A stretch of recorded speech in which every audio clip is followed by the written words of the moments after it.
இதுதான் இந்தியா. இங்கே central of இந்தியாவில் வச்சுக்கோ, நம்ம ஆளுங்க இருந்தானுங்க அம்சுமான் டைனாஸ்டி. அதுக்கு நேராக ஸ்கேல் வை வேர்ல்டு மேப்பில் அட்லாஸில், that will end up in California. India அந்த டெல்லி நார்த் இந்தியாவுக்கு நேராக ஸ்கேல் வச்சேன்னா கலிஃபோர்னியாவில் வரும். அங்கே உட்காந்து தவம் பண்ணிட்டு இருந்தார் அந்த சாமியார் பேர் கபில மகரிஷி. சான்ஸ்கிரிட்ல ஆரண்யம் என்றால் காடு. ஸோ கபிலர் தவம் செய்த ஆரண்யம் கபிலாரண்யம். கபில மகரிஷி தவம் செய்த ஆரண்யம் காடு கபிலாரண்யம்.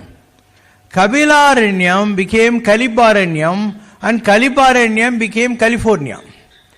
அதனால தான் இன்னைக்கு அங்கே ஆஷ் ஐலண்ட் இருக்குது, ஹார்ஸ் ஹில் இருக்கு, எல்லாம் இருக்கு. கரெக்டாக பாதாளன்றது என்ன, உலகம் உருண்டை தானே, இங்கே நோன்னா அங்கே தானே போய் முடிய போகுது.